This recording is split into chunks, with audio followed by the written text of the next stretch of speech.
I was born in 1963 when my parents lived in the Cup House in Douglas, a small community south of Thomas, which was once both a booming coal mining and a lumber town. The year before, Homer Floyd Fansler declared Douglas one of 13 ghost towns in his History of Tucker County, West Virginia. My parents had purchased the Cup House in 1961 from Mrs. Fred Cup, whose husband had been a mine superintendent for the Cumberland Coal Company. The Cup House was one of the few single-family dwellings that dotted the unincorporated town. Other company accommodations were modest two-family units and bunkhouses. My mother and father had gotten married the year before they bought the house, which was just a year after my grandmother Elma Davis married her second husband, Anthony Lambrino, on October 3, 1959. He soon became Grandpap Tony. My parents sold the Cup House to Mr. Albie Goff and his wife Dolly in 1963, when they moved with my sister and me to California. Mr. Goff enjoyed life in Douglas until 2004, when he sold the house to Tim Geddes and Diana Villamore, who operate the Douglas Falls Bed and Breakfast there. Brothers Douglas Gorman Sr. and William H. Gorman founded Douglas in 1891. They were senior partners in the Cumberland Coal Company, a subsidiary of the Davis Coal and Coke Company. The town was named for Douglas Jr. and the post office for Albert, his brother. Frequent trains hauled coal and passengers through Douglas on a daily basis. From Douglas, the grade continues through the Blackwater Canyon to the town of Hendricks. It's now part of a popular rail trail system, which cyclists and others enjoy. I don't remember ever thinking of Douglas as a ghost town. Our frequent visits naturally centered around my grandparents, who were very entertaining. I wasn't aware that the community was lacking in any way, but with only 12 postal patrons in 1962, Mr. Fansler probably was right to include it among his ghost towns. After all, Douglas had boasted a population of 900 in 1910, according to the History of Tucker County. There are several noteworthy waterfalls in the area, including Albert Falls in Douglas. Historian Homer Floyd Fansler rated the 30-foot Douglas Falls just below Douglas, second only to Blackwater Falls, in this section of the east. Grandpap Tony says the pool below the falls was a popular swimming hole when he was young. Today, very advanced kayakers navigate the North Fork River through the Blackwater Canyon beginning at Douglas.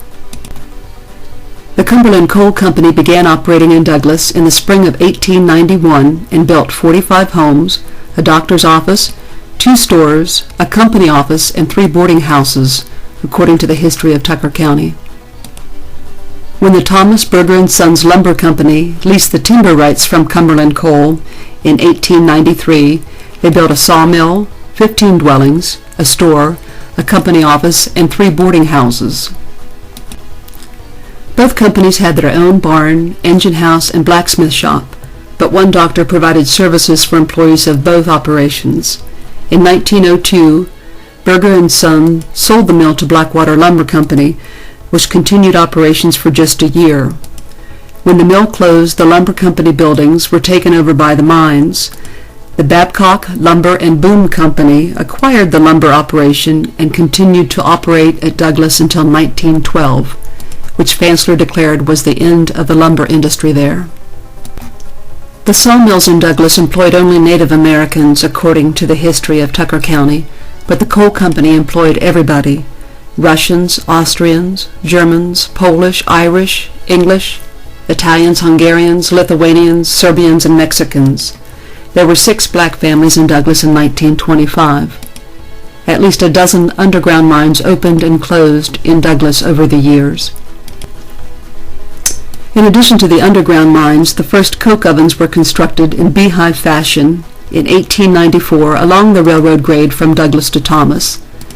These were used to make coke, a coal byproduct used in the production of iron and ultimately steel. Homer Floyd Fansler notes that Cumberland Coal operated 175 of these beehive ovens at the peak of the coke industry. The Douglas ovens met with others operated by Davis Coal and Coke, and lit up the 2-mile stretch of railroad grade between Thomas and Douglas like a city street, according to Fansler. Grandpap Tony says the ovens produced so much light that you could drive a car at night between the two towns without using headlights.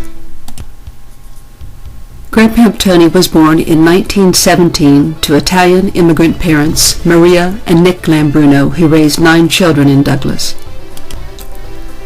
Both my grandparents spoke fondly of their years growing up in Douglas, but my grandfather was especially proud to call Douglas home.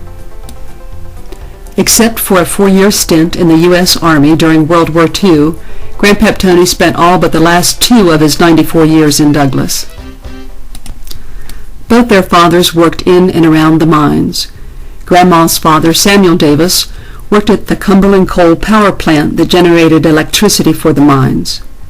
Grandpap's father hitchhiked from Pittsburgh to Coketon in 1893 and worked in the coal industry until 1945. One of the 2 coal tipples that Douglas boasted is pictured here. My grandmother was born in Mineral County in Burrell, but she too grew up in Douglas. Both my grandparents and my father attended the Douglas School, which was built in 1894. It started as a 1-room building with 1 teacher, instructing 1st through 8th grades. It closed in 1956 after 6 children finished the school year. According to the history of Tucker County, in 1926 the school was so overcrowded that the school board employed another teacher and rented space from the coal company to accommodate more students.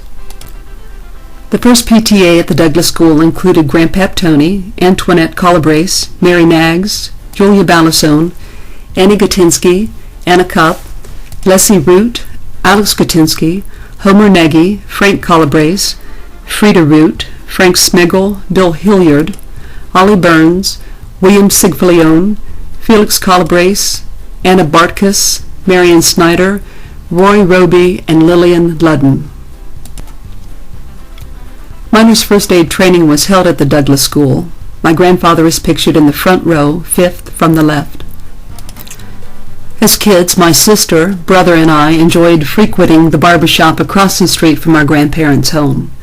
The shop had a red, white, and blue cloth flag that spun neatly in the glass pole mounted on the building. According to Bobby Calabrese, her father turned the pole with a crank inside the shop. Mr. Frank Calabrese, the owner barber, had a tank with bright goldfish. Even when the shop was closed, we liked to look through the door window to watch the fish and check out the place. In later years, we marveled at how little the shop had changed. Except for the empty fish tank, it looked as though Mr. Calabrese might return any minute. Mr. Calabrese took over the business from his father, first cutting hair in the evening after his shift in the No. 1 mine. His daughter Bobby explained that he often went without dinner in order to accommodate waiting men. My brother Sean was not as anxious for Mr. Calabrese to cut his hair in the late 1960s. Grandpap Tony and Guy Balasone are pictured in 1959 at the company's store in Douglas, a popular gathering place that once housed the town's post office. Coke ovens can be seen in the background. My grandmother began her 25-year career with the U.S. Postal Service in Douglas. The post office was first called Albert because Calhoun County had already claimed a Douglas office. On December 1, 1966, the Albert Post Office closed and the Douglas Post Office opened in my grandparents' home. Although I was young, I remember visiting Grandma and Grandpap when the post office was open and watching people come and go. Of course, they visited with Grandma and others who had come to get their mail. It might have been the high point of their day. The post office occupied 1/2 of the first floor of the house, a former duplex that my grandmother purchased from Cumberland Coal. By then, there were only 6 postal patrons, and they entered the office by way of the enclosed porch.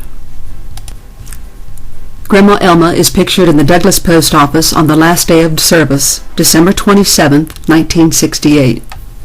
When the office closed, my grandparents removed the wall dividing it from their living room.